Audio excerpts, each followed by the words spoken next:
Thank you for standing by. Welcome to AT&T's second quarter 2024 earnings call. At this time, all participants are in a listen-only mode. If you should require assistance during the call, please press star, then 0, and an operator will assist you offline. Following the presentation, the call will be open for questions.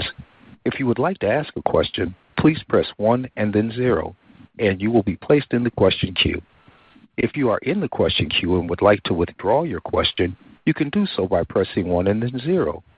And as a reminder, this conference is being recorded. I would now like to turn the conference call over to your host, Brett Feldman, Senior Vice President of Finance and Investor Relations. Please go ahead. Thank you, and good morning, everyone. Welcome to our second quarter call. I'm Brett Feldman, Head of Investor Relations for AT&T. Joining me on the call today are John Stankey, our CEO, and Pascal Desroches, our CFO. Before we begin, I need to call your attention to our safe harbor statement. It says that some of our comments today may be forward-looking. As such, they're subject to risks and uncertainties described in AT&T's SEC filings. Results may differ materially.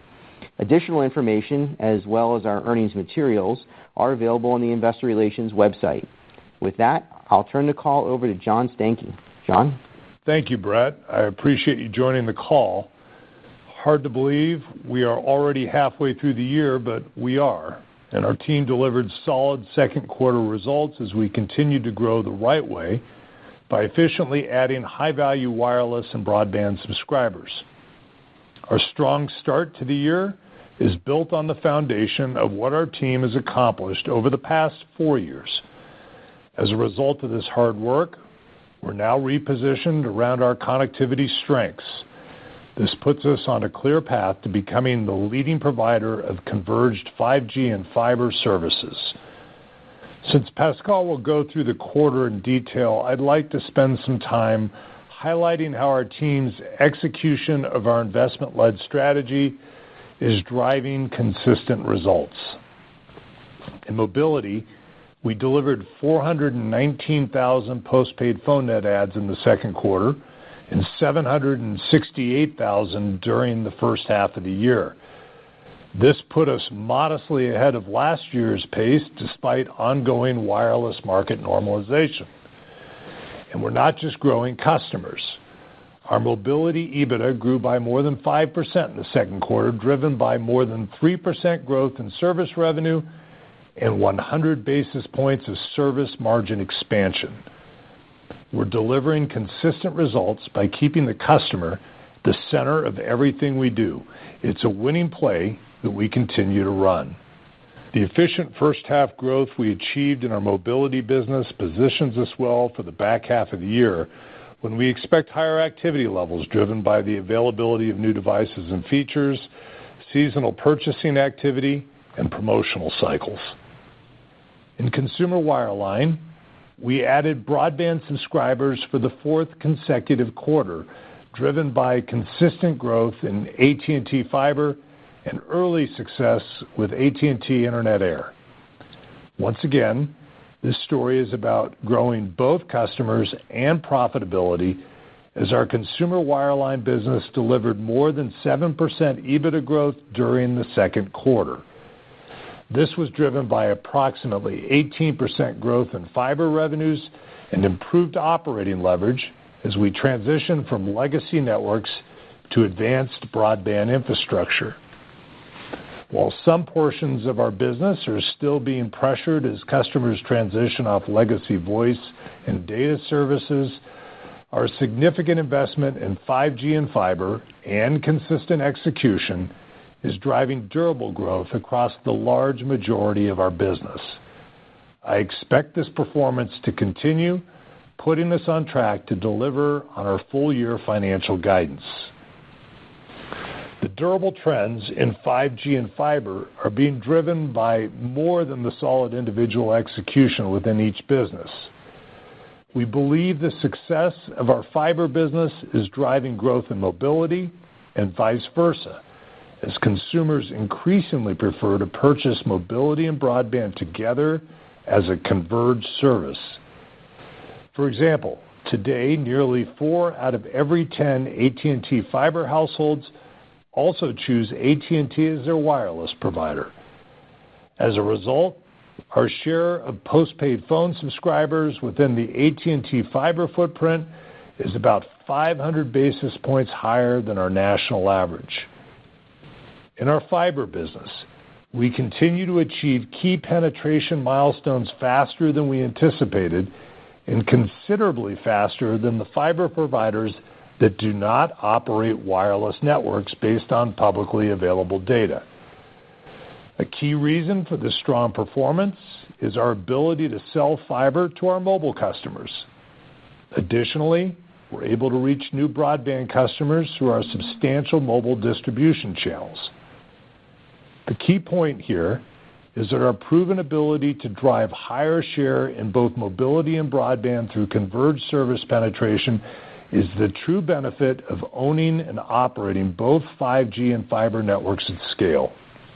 Over time, we expect this to drive greater returns on invested capital in both our mobility and broadband businesses than either would be expected to achieve as standalone operations.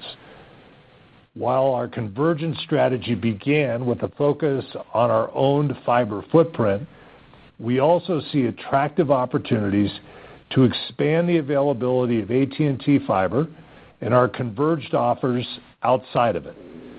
This includes the continued scaling of our Gigapower joint venture and through capital-light arrangements with other providers of commercial open access fiber networks. We expect the continued expansion of AT&T fiber, both in footprint and outside of it, will enable us to drive significant growth with converged customers. Ultimately, our convergence strategy closely aligns with our primary focus over the last 4 years, growing in a durable, sustainable, and efficient way. We still have a lot to accomplish as we execute this strategy, but I am encouraged by our momentum and see a long runway of growth with 5G and fiber together. More importantly, I like the distance between us and our competitive set with respect to our positioning to organically address more customers more profitably. Our commitment to our investment-led strategy has played a pivotal role in our success and made AT&T the largest capital investor in the U.S. connectivity infrastructure since 2019. In addition to our ongoing network investment, we continue to reduce our net debt and leverage due to a combination of higher EBITDA and growing free cash flow. We expect these trends to continue and remain on pace to meet our target of net debt to adjusted EBITDA in the 2.5 times range in the first half of next year. This should provide us with greater financial flexibility to support sustained investment and growth, as well as enhanced shareholder returns. We're excited about what all this means for the future of AT&T. And given that our direction remains constant and our performance consistent, I'm going to avoid belaboring what we've been discussing for a number of quarters now and turn it over to Pascal. Pascal? Thank you, John, and good morning, everyone. Let's start by reviewing our second quarter financial summary on slide 7. Second quarter results were in line with our expectations, with revenues down slightly as decline in business wireline service revenue and low-margin mobility equipment revenues offset growth in higher-margin wireless service revenues and fiber revenues. Adjusted EBITDA was up 2.6% for the quarter as growth in mobility, consumer wireline, and Mexico, which collectively drove more than 80% of our total revenue in the quarter, were partially offset by continued declines in business wireline. In the first half, adjusted EBITDA grew 3.4%, and we continue to expect adjusted EBITDA growth in the 3% range for the full year. Adjusted EPS was 57 cents compared to 63 cents in the year-ago quarter. Consistent with 1Q, the quarter included about 9 cents of aggregated EPS headwinds from the 4 items we discussed earlier this year. For the full year, our expectations remain for adjusted EPS in the range of $2.15 to $2.25. We generated second quarter free cash flow of $4.6 billion, up nearly $400 million year over year. This is the result of sustained growth in adjusted EBITDA, improved conversion of EBITDA into free cash flow, and lower capital investment. Capital investment for the quarter was $4.9 billion, down $1 billion compared to the prior year, primarily as a result of lower payments for vendor financing. Capital expenditures were $4.4 billion, up approximately $100 million compared to the prior year.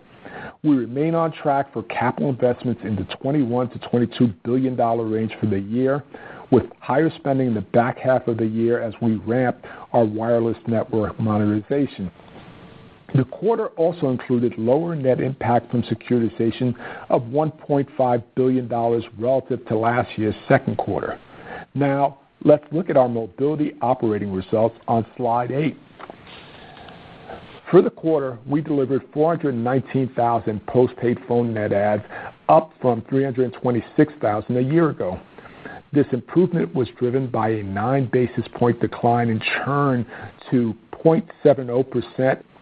We grew mobility service revenues by 3.4%, driven by strong execution and our balanced go-to-market strategy. Postpaid phone ARPU was $56.42, up 1.4% year over year, largely driven by higher ARPU on legacy plans.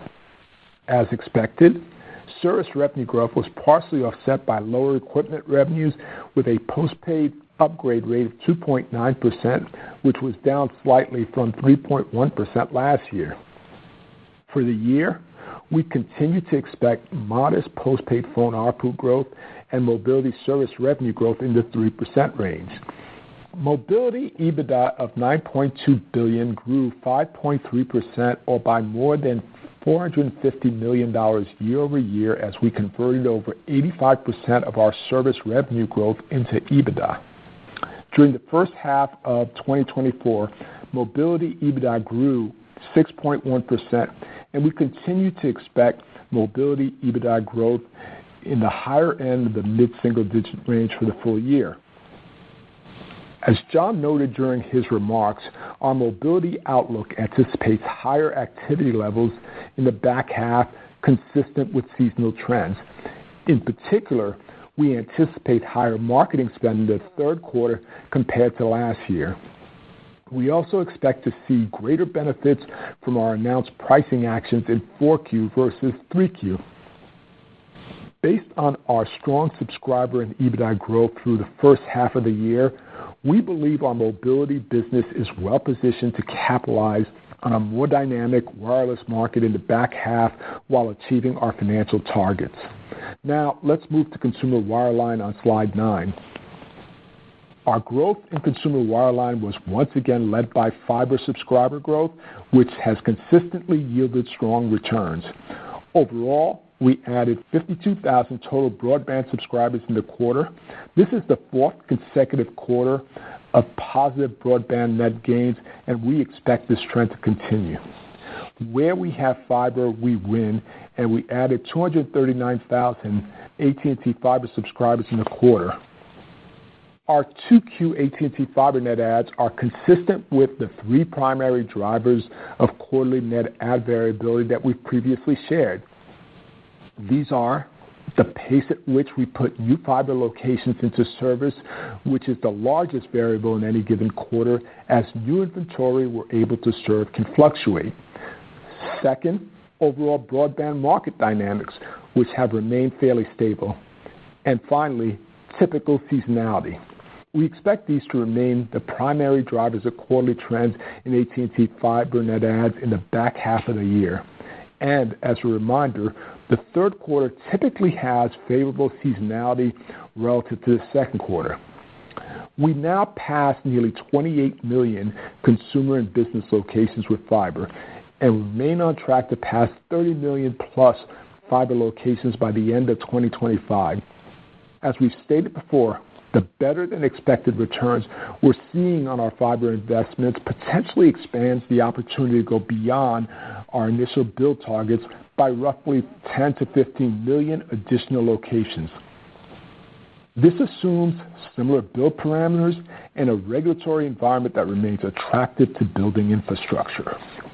We are also encouraged by early performance of AT&T Internet Air and our success in proactively migrating customers with legacy copper-based internet connections onto this fixed wireless service. We now have AT&T Internet Air in parts of 137 markets with nearly 350,000 total consumer subscribers, including 139,000 added during the quarter. Second quarter broadband revenues grew 7% due to strong fiber revenue growth of approximately 18%. For the full year, we continue to expect broadband revenue growth of 7% plus. Fiber ARPU of $69 was up $2.30 year over year, with intake ARPU remaining above $70. Consumer wireline EBITDA grew 7.1% as growth in broadband revenues and ongoing cost transformation continue to improve profitability. We still expect consumer wireline EBITDA to grow in the mid to high single-digit range this year. Now, let's cover business wireline on slide 10. Business wireline EBITDA was down 13.9% due to continued industry-wide secular declines in legacy voice services consistent with the trends we discussed last quarter. The reported decline in EBITDA slightly improved in 2Q versus the first quarter. This primarily represents benefits from favorable timing of anticipated items and early traction on cost-saving initiatives. Looking into the back half of the year, I want to remind you that we benefited from approximately $100 million of IP sales in the third quarter of last year that are not expected to recur next quarter. So the year-on-year trend in business wireline EBITDA is likely to see some pressure in 3Q before improving in 4Q as comparisons ease. Also, I'd like to note that 2Q results included less than 1 month of revenues from our cybersecurity business prior to deconsolidating its operations into a joint venture. On average, this low-margin business contributed about $100 million in quarterly revenues. The key point is that business wireline is performing in line with the outlook we provided last quarter. So for the full year, we still expect business wireline EBITDA declines in the mid-teens range. While near-term declines in legacy voice revenues are likely to weigh on business wireline EBITDA trends for the remainder of the year, our 5G and fiber expansion continue to present attractive growth opportunities in business solutions.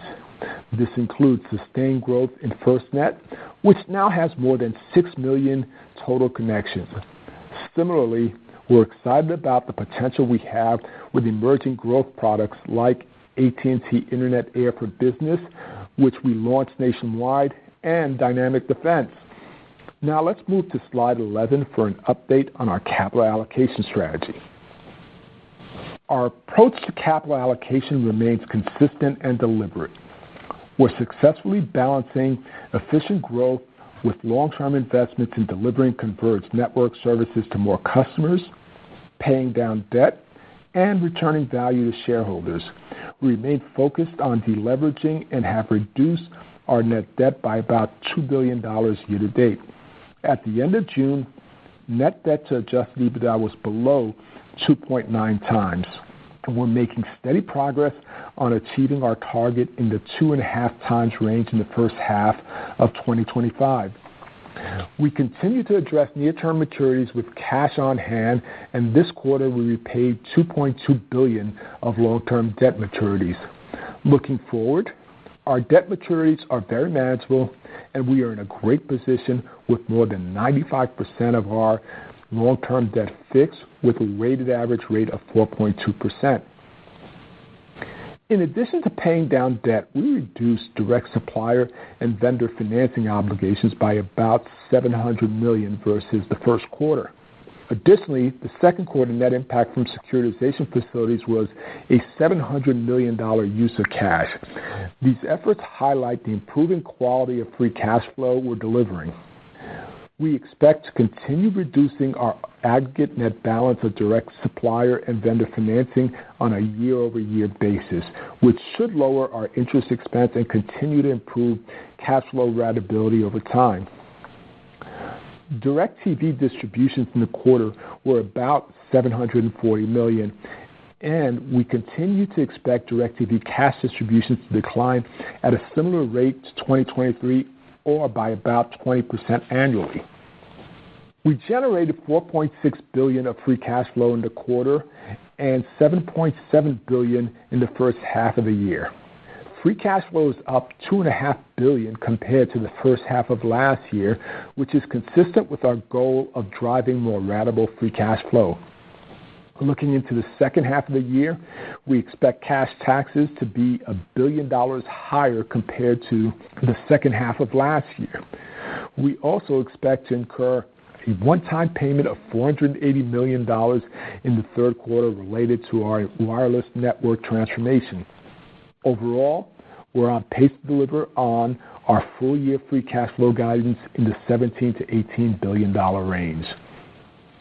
To close, I'm very pleased with our team's performance in the first half of the year, and we're on pace to deliver on all of our full-year financial guidance. Brett, that's our presentation. We're now ready for the Q&A. Thank you, Pascal. Operator, we're ready to take the first question. Our first question will come from the line of John Hodulik of UBS. Please go ahead. Great. Thanks, guys. Couple if I could. First, John, you talked about higher activity levels in the second half in wireless, and obviously there's a lot of concern about upgrade rates with the new iPhone. I mean, are the comments that you made just a function of sort of typical seasonality, or are you expecting a sort of a new upgrade sort of initiative, and what does that mean? If so, what does that mean for the levels of churn we've been seeing and profitability and sort of overall competition in the space? That's number one. And then number two, you had some comments about Gigapower and the potential open access relationships. As it relates to Gigapower, any color you can give us on how that relationship or partnership is doing in terms of rollout and customer uptake? And then is there room for more of these relationships with other third-party open access providers? Are you talking to anyone else, and how big could that opportunity be? Thanks. Good morning, John. How are you? So on your first question, first I'd start out by saying whatever happens going forward, we've been focused on ensuring that we try to set up the business to respond to what the customer wants to do with their accounts and keep that at the focus of what we think our strategy ought to be and how we go to market. And I think it's important to understand that, whatever happens going forward is going to be a factor of how customers decide to do things. And, I think we'll be positioned as a company to deal with that either way. There is seasonality, first of all, as you know, when we get into a new device cycle coming out from typically one of the handset providers. There's, a little bit of a suppression effect that occurs a month or two before they go to market. And then, there's an increase in acceleration that occurs. And as you heard both Pascal and I talk about, we've expected that cycle is going to continue. And I think we're in a good position with our guidance to be able to adjust to whichever way it goes. I've looked at some of the notes that have been written recently about sizing and looking at this particular dynamic, and I think that they're directionally consistent when you start thinking about the reality that we have accounts that have discrete handsets that mature in their cycles at different times. You typically don't have an entire account, at least in how we built our customer base, that gets to a upgrade cycle all at the same time. So we're able to kind of look at history and understand a little bit about it. And if the customer decides that there's meaningful features in the new devices, we're going to respond to it. We're going to deal with it. And I feel like we're in pretty good shape to make that happen one way or another. Now, whether or not there's something more compelling in this cycle, frankly, none of us know exactly what's going to come in. We do have some reference points. There have been other AI devices that have come into the handset ecosystem over the last couple of months. I haven't seen anything in them that suggest to me it's going to cause customers to immediately say this is world-changing for them, but it doesn't mean that somebody doesn't unlock the key at some point. Typically, these feature enhancements take 1 or 2 cycles to get them right and ultimately bring them forward, but time will tell, remains to be seen. I would also say that there's a lot of ways you can experience AI without having to necessarily change out hardware per se. I mean, we're already seeing that in ways that AI is implemented into search and browsers and things like that. So how customers get comfortable with it and start to adopt it, we'll watch, and I think we'll go through the cycle, and if there's a little bit of spike at the front end and then it slows down a little bit later, we've been through those cycles before, and we'll do fine. Pascal, I don't know if you want to add anything to that. John, I would just add one thing.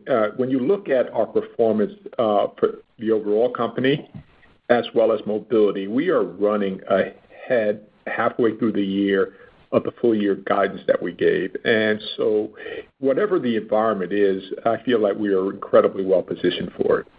On your question about where we are with Gigapower, I'm going to defer the answer to your question. I think I told you when we started this that I owed good insight and transparency on the data to the investment community around how we perform. And I kind of put a benchmark out there when we did that said we needed 18 months to go through what I considered to be a reasonable cycle of investment, turning the product up, getting into markets and penetrating it, getting enough data to understand how we're performing. And we will be at that point right about at Communicopia, and I expect I'll probably spend a little bit of my time at that session giving you the kind of insight you'd like. And I would tell you I'm looking forward to that opportunity to have that conversation. And my belief is we have a lot of opportunity to grow profitably on fiber and convergence in a variety of different models. And go back to the remarks I just made. We understand how to sell both products together, number one. And I think as I move around the industry, one of the things I pick up, I'm being shared with those that we can partner with is I think people notice that we seem to have a formula that's different in its capabilities and its effectiveness than maybe what they see occurring in other pockets around the United States. And so I think we are acknowledged of being pretty competent in this area, and I'd like to press my bets in that regard. And we've done things such as you would expect we do. One, we're not selling fixed wireless broadly across the footprint, so I think our competitive positioning with partners looks a little bit different than some.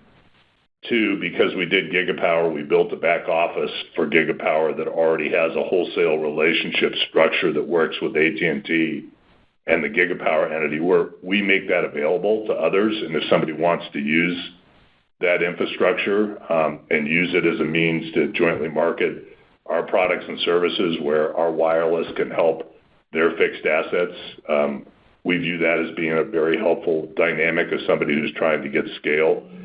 So I do see further runway and opportunity there for us to do more, and we're active in that space, and you should expect that as we move forward and we continue this race to convergence, it's one of the tools we're going to do to put distance between ourselves and everybody else.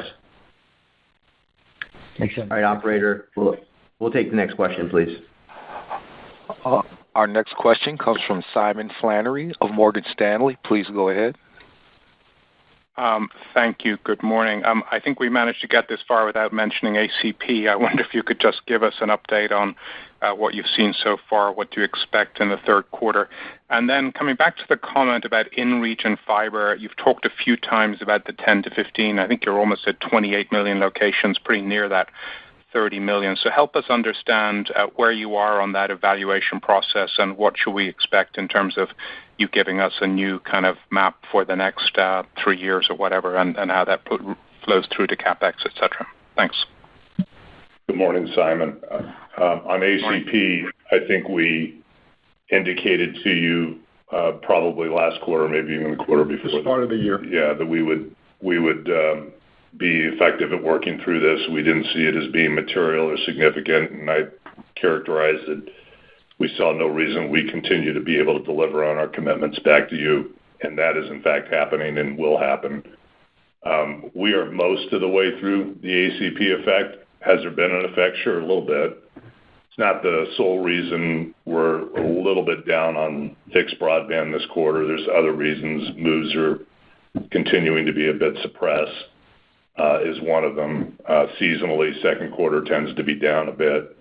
But we had a little bit of an impact because of some adjustments that were made going through that. But the vast majority of our customers, most importantly, we know who these customers are, right? Because we know that they're getting the discount, are through a transition process, and we feel fine about it. I'm pretty proud and pleased with how our prepaid business performed this quarter.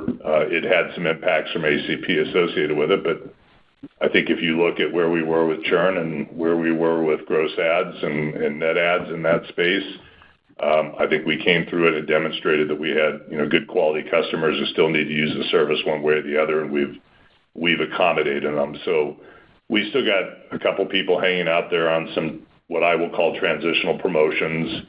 I expect that there'll be a little bit of shrink in some of those transitional promotions.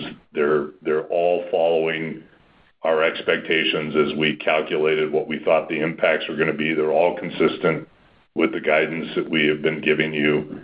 So I wish we hadn't had to go through this with our customer base. We did, but I think we've handled it well, and we're largely through the impacts at this juncture and moving on to do other good growth.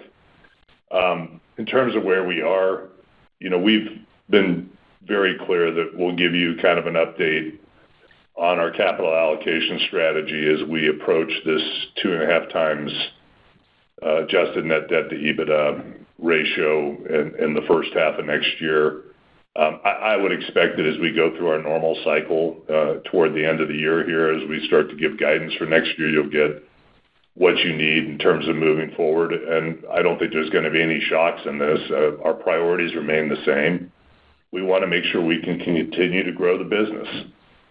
That's, first and foremost. I want to leave a business to whoever sits in my chair later that has a good, strong, sustainable franchise that can be healthy, and that the next generation of individuals that work at this company feel confident and proud about where the company is going to go. And we'll invest in a way that we make sure that we have that capability and that kind of a franchise built. And then, of course, we want to continue to maintain our commitments to our bondholders and our dividend, and those are, what I would say the top three. But as you know, we'll have some optionality to go beyond that as we get into next year, and I think we'll be very deliberate about that. The board is being very deliberate about it right now. We're spending multiple cycles on it. We're spending a lot of time looking at scenarios. I think we'll continue to invest in growth in this business at some level in some way. But I also believe we have optionality to change our formula around how we return to shareholders. And I think you'll see us employ the right approach to that. All right, we're ready for the next question. Our next question will come from the line of Jim Schneider of Goldman Sachs. Please go ahead. Good morning. Thanks for taking my question. Two, if I may. First, on the fiber side, relative to the long-term fiber passings target of 40 to 45 million, which we talked about, can you help us understand whether you're seeing stronger returns in actually accelerating the pace of build-outs from here, and how roughly would you expect that pace of additions or passings to trend in 2025? And then secondly, in terms of Internet Air, you mentioned that it's now available for business nationally. Does that imply that the run rate of net adds could accelerate materially in the coming quarters, and how much headroom do you see in your overall network capacity relative to adding business fixed wireless subscribers? Thank you. Hi, good morning, Jim. Our fiber targets, as Simon alluded to earlier, it's 30 million passings by next year, and we're well on our way to doing that. And, you can check the box that that's going to occur. And as I just said, I expect that with what we've been seeing and the performance of fiber, and I've been pretty clear about this, for our in-region organically developed and built fiber, our returns on the overall investment portfolio have been better than we expected when we kind of started into this process in the call it the 2014-15 timeframe. And we're giving you some additional insight this quarter as you now understand what some of the strengths are as we get into these markets where we begin to have some scale in the fiber footprint that we can jointly market both wireless and fixed together, that's a really powerful combination for us. And that return characteristic, I would say, is still, call it in the early innings. We still have a ways to go. As you saw by the numbers we put out there, it's great progress. It's clearly, I think, probably the strongest in the industry, but there's still a lot of headroom in there. And I think to the extent that we fine-tune that play and we begin to bring in some of the product innovation that we want that's joint between these things and the service innovation, we can do even better and improve that return. Hence, my comment to my answer to Simon's question, do I think we're going to continue to invest in growth moving forward and move beyond 30 million passings? I think the answer to that is probably. Exactly what that number is in pace, we'll give you a little bit more color as we get into the latter part of this year, and I make sure that we've got the board 100% where we're all in the same mindset around that. And as I said, we're going through that process right now to make sure we're deliberate. I think one of the things that you should keep in mind as we go through that is what I said to John. We have a lot of tools of which we can go in and put a good converged offer in place and a lot of ways to do it. And I think because our financial returns have been as strong as they are, there's a lot of capital out there available, and people want an able partner. And there's a lot of ways we can go about doing this, whether that's through capital light approaches with straight wholesale and becoming a good partner to others that are building, or doing partnership arrangements or doing organic build. And I think we're going to take advantage of all three. And we can do that in a way that drives really good returns back into the business that everybody looks at and says, that makes a lot of sense. In terms of where we are on the Internet Air run rate, you should expect that we're going to continue to grow, and you'll see improvements in our rates associated with that. But I don't want you to take that and say that that's an artifact of a change in strategy. We are executing the strategy we put out. And again, I don't want to sound like a broken record, but I've articulated that our strategy is a bit different than others. We're not broadly offering Internet Air everywhere we do business. We're being selective in how we do that. We're doing it in places where it makes sense to aid our transition from legacy technology to new technology that helps us take cost out of the business.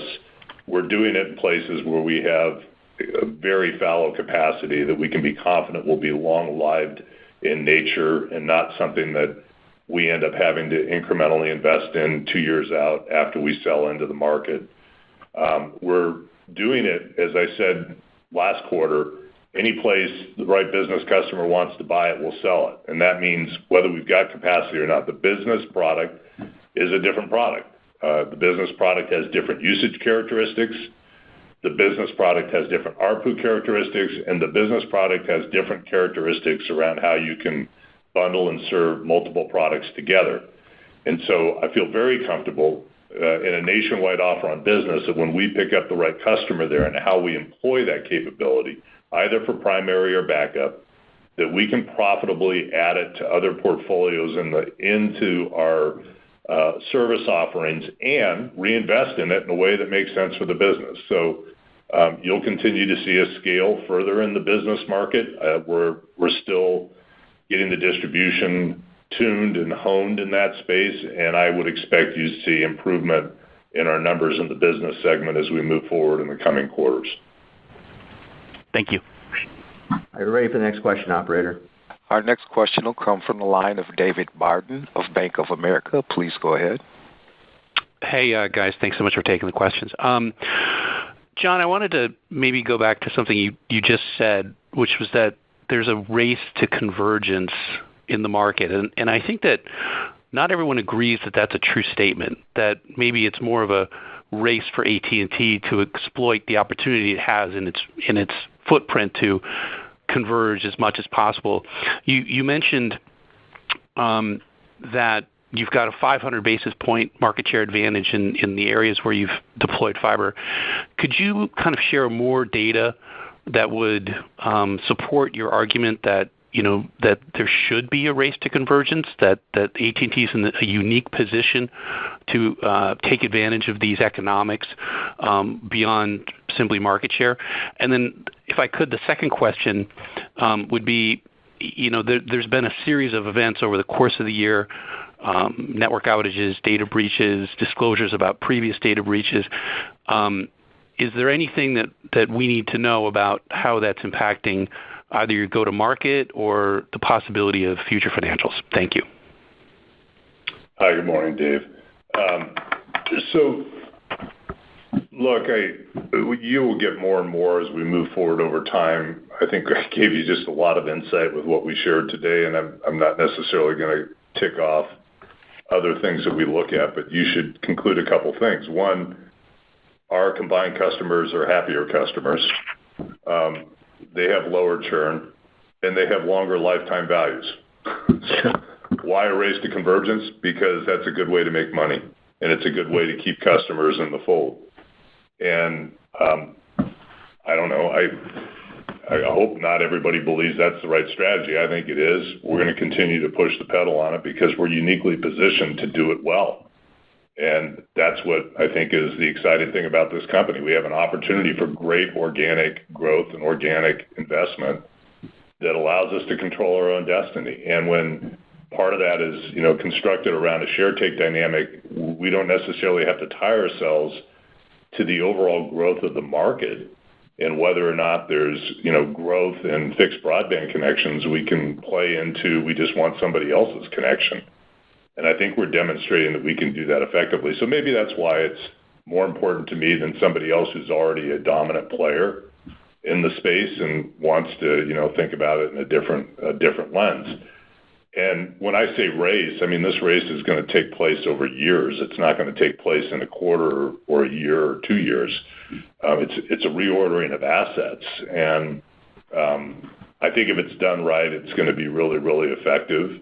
I think customers are another driver behind this race. I don't think customers intuitively love to have more relationships in their life with suppliers of critical services to them than they have to. I think they like to have, a few trusted relationships if it works well. And so whoever figures that out over time, whoever can give the customer great value and ensure for them that wherever they go around the globe at whatever time, either through organic owned and operated relationships or third-party aggregation, can be the one place that somebody goes to get that connectivity, I think that's a winning combination.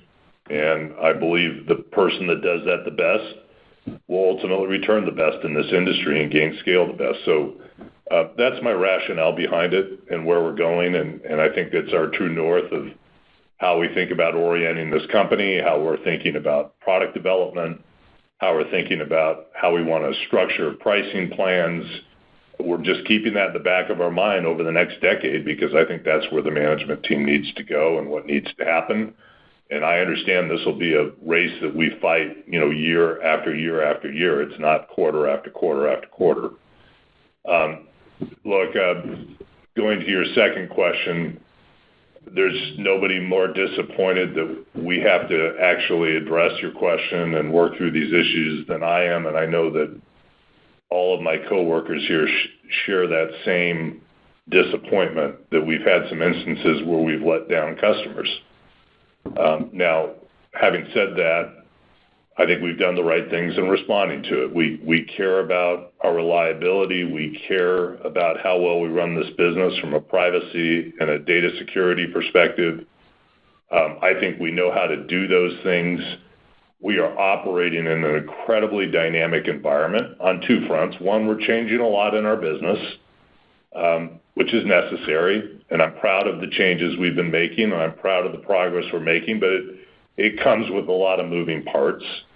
And two, the threat environment we're in is a really, really difficult environment, and it's going to get probably more difficult. Some of the geopolitical dynamics that are going on are putting pressure on that.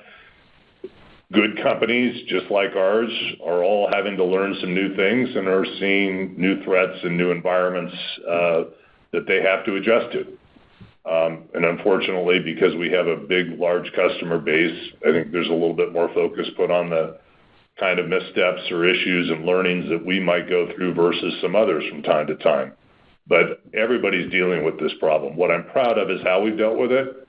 We've been responsive. We've done it in a way that I think we've taken good action to learn from those things internally. We've been transparent with our customers around what the circumstances are. I think we've stood behind our product in those instances. We are, I think, navigating that from a communications perspective from all evidence that I see data-wise in a way that we are doing as good a job maintaining our customers' confidence as I could hope.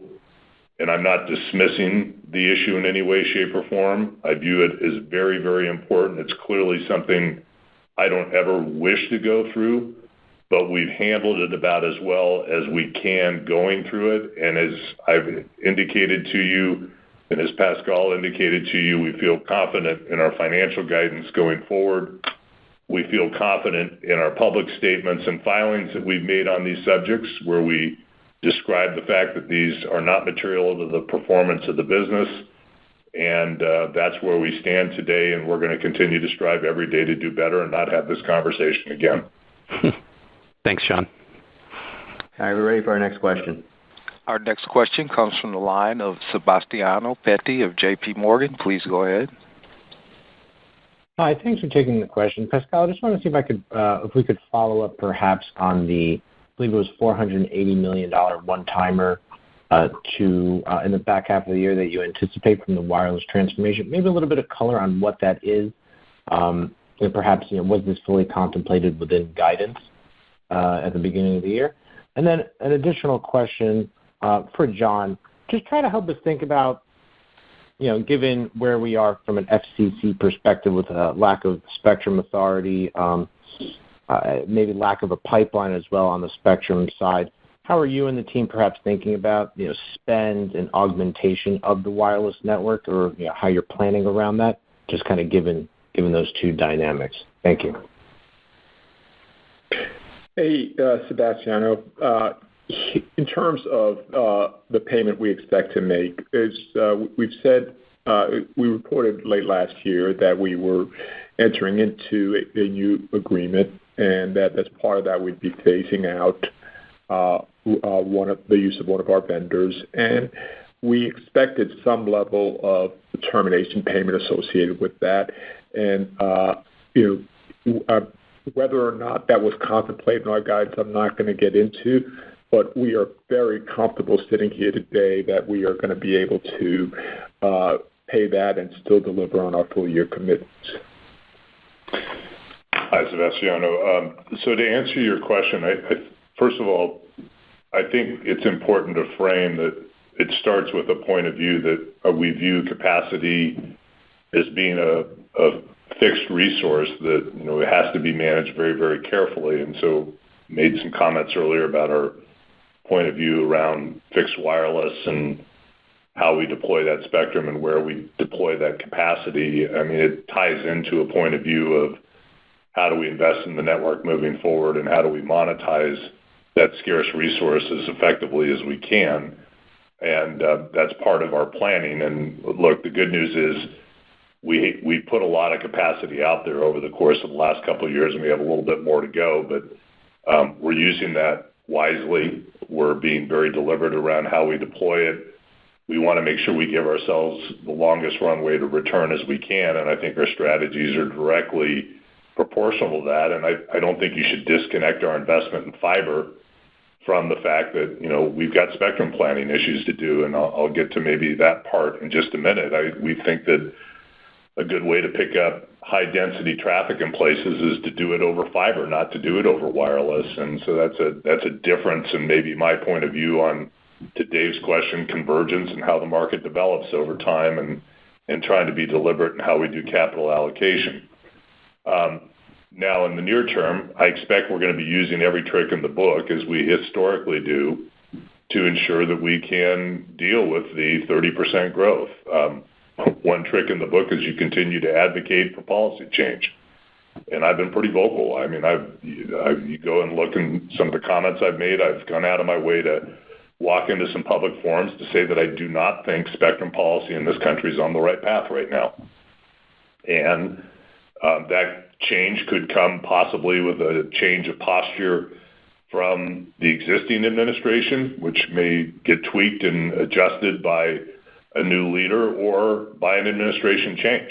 And that's important because I think there are things we can do from a policy side to improve the availability of spectrum, which is the most effective way to increase capacity in a network. And we'll continue to advocate and push for those changes as we move forward. Second, there are some options in the secondary market, some of them that will be available through normal course, and frankly, some others that could be made available if there were some policy and spectrum adjustments made to how particular spectrum assets that have been put into the speculator market, that they're out there, could potentially be used and put to use. And I think good policy for this country right now would be that for everything that we have licensed, that we'd want it to actually be invested in and turned into service. And it seems to me that that would be a good thing, especially when this country is behind other countries like China and other regions of the world in getting licensed spectrum into service. So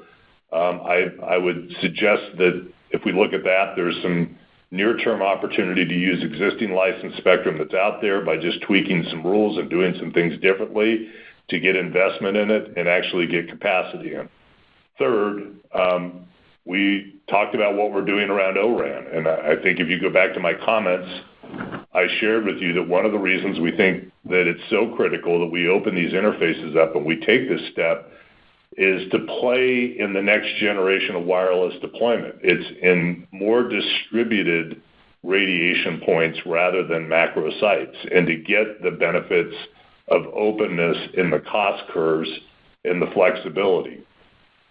Busting those interfaces open and getting a multi-vendor environment and then using our dense fiber assets that we're deploying is a match made in heaven to be able to deal with that growth in a more cost-effective way. And so that's a deliberate aspect of our strategy as to why we're doing O-RAN the way we're doing, why we're thinking about O-RAN as busting open the smaller cell structure to get more innovation, more providers, and how to then layer that on top of the fact that we're putting denser fiber reaches into our network that allows for us to take advantage of that.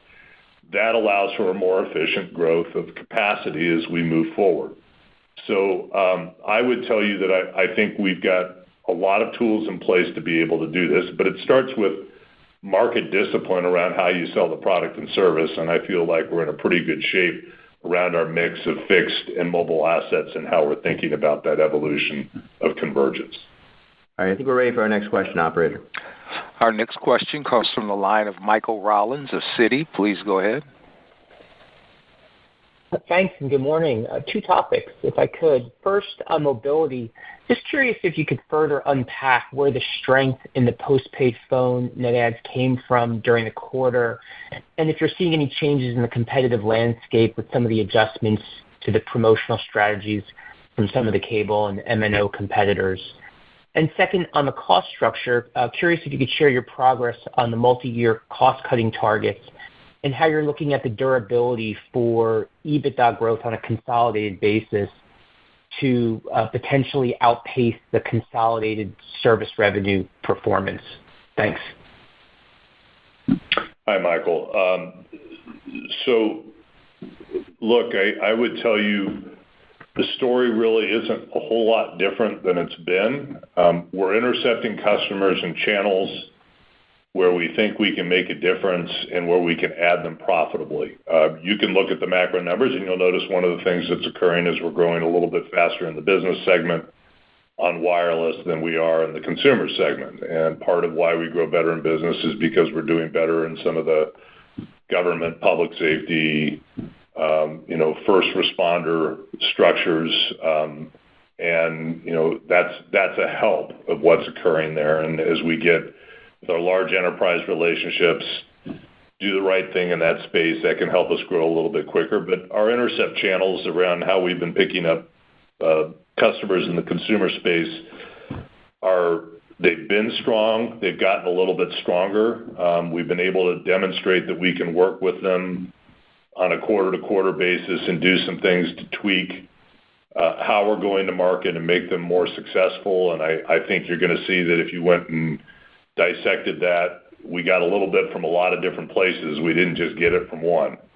And I'm particularly pleased that we're really not just driving this, as I've said before, from very aggressive low ball national offers with low price entry points to be able to pick up those customers.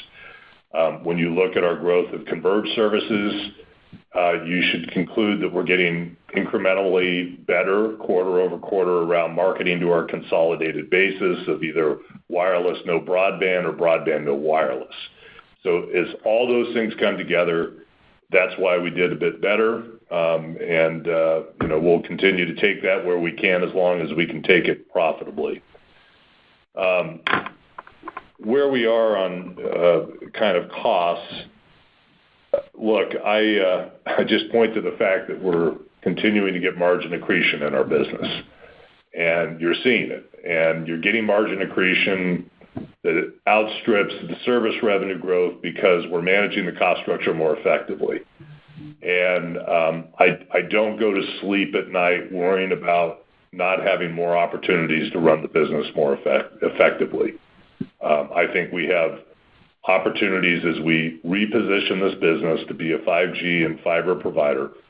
There's a lot of infrastructure and a lot of overheads that have been built up to make this business what it was over a century, and on a base of technology that was great when it was available and it served its time, but it's not going to be the technology that takes us forward into the next decade. And so we're getting better every year at mining out those costs. We continue to make progress on the regulatory front. It's a state-by-state battle, but we're making progress on the regulatory front and getting the flexibility to change those cost structures. I think this management team has done an exceptional job of retooling our labor structure around these things, and I feel really good about what we've been able to do, and I think we're positioning this company for an opportunity for growth and a sustainable franchise moving forward that will give people an opportunity for great careers advancing that I feel really good about. It's hard work. We still got a ways to go, but we're getting there. And technology is working in our favor right now. When I said earlier that we put a lot of fiber out there, I've mentioned it to you. We are seeing the benefits in our operating costs as a result of that. And I don't mean to beat a dead horse, but as I said, I wish I was early in my career right now operating in our network organization, because what we see in failure rates and reliability and on-time performance and what we're able to do to avoid missed appointments because the network just works the right way and we're not dealing with unexpected things makes for an operating environment that is far more cost-effective than it's ever been. And we're getting help with technology on the software side. And that software is allowing us to do more that's taking labor out of our labor-intensive processes that allow us to serve customers better and have them walk away feeling better about their experience with AT&T. So we're making good progress. We're going to continue to do that. And I would tell you, I think we can continue to take cost out of this business, continue to improve our consumer margins, continue to hold what I think are some of the best competitive margins in the wireless industry, and grow the business. All right, operator, we have time for one more question. Our last question will come from the line of Brian Kraft of Deutsche Bank. Please go ahead.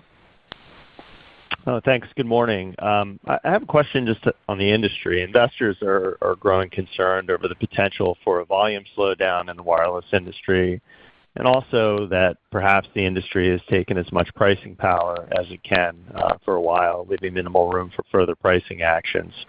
I just want to ask, what are you seeing in the market as it relates to these issues? Do you share any of these concerns on either volumes or pricing power? Thank you. Yeah, I don't mean to sound like a broken record again, Brian, but I'm going to.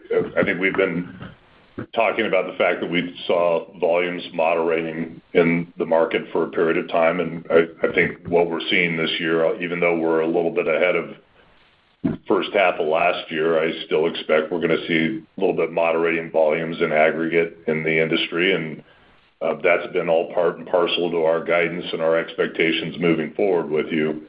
I would go back to the fact, I think what makes our circumstances unique is, yes, we have part of our business that's focused on the fact that you want the industry to continue to grow, and it's doing that. It's doing that because people need to use more of your product. They'll pay you more for better performance and more features, and we're certainly seeing that. But we also have a share take opportunity, and that share take opportunity allows us to create our own growth by ultimately winning customers from others, and that's part of our formula that's been effective moving forward. And boy, if we get the formula figured out in the mid part of the business market, which we continue to work really hard on and haven't gotten quite where I'd like to get, I think that could be another great opportunity for us to show incremental improvement in our performance. Look, what I would also tell you is, do I think that ultimately we're going to see a situation where the quality of growth is examined more carefully? Yeah, I do, and I feel really good about what we've done around that. I think the quality of growth that we're bringing forward in this quarter, you can tie a direct relationship to customers that are coming on the payroll to ultimately EBITDA growth in this business. And they're all paying, they're all doing the right thing, and I'll take that quality of growth going forward. I don't worry about the circumstances. I don't get nervous about it because we've been doing that for many, many quarters. It's not an adjustment to our plan. We're going to continue to go find those quality customers with a competitive offering and bring them in, and that will ultimately sustain the business going forward. And I don't think this is a issue of price increases for price increases' sake. We've been able to demonstrate more value to a customer. We've been able to give them more things. We've been able to do more for them on their accounts. We have continued room to be able to do that, to differentiate the product and service, and when we deliver that value, ultimately command some improvement in ARPUs moving forward. With that, Brett, I'm going to thank everybody for their time this morning. Appreciate it. As I said in my opening remarks, it feels like we're in a little bit of a repeat and rinse and repeat cycle here. That's a good thing. We've been pretty consistent in our approach. I don't have a lot of new things to tell you about how we've been executing around things other than we're doing what we did the previous quarter. And I don't mean to belabor it, but I think at the end of the day, that was clearly one of the objectives of this management team, which was to get to something that allows us week in and week out, month in and month out, quarter in and quarter out, to try to manage the same set of issues and get incrementally better. And I think you're seeing that happen in this company right now. And that focus is helpful for us over time, and I think we still have more miles to run in actually improving that place. So thank you for your time, and thank you for your interest in AT&T, and I hope everybody enjoys the balance of their summer. All right, operator, you can close out the call. Thanks, everyone. Ladies and gentlemen, that does conclude our conference call for today. On behalf of today's panel, we'd like to thank you for your participation in today's teleconference call. Have a wonderful day. You may now disconnect.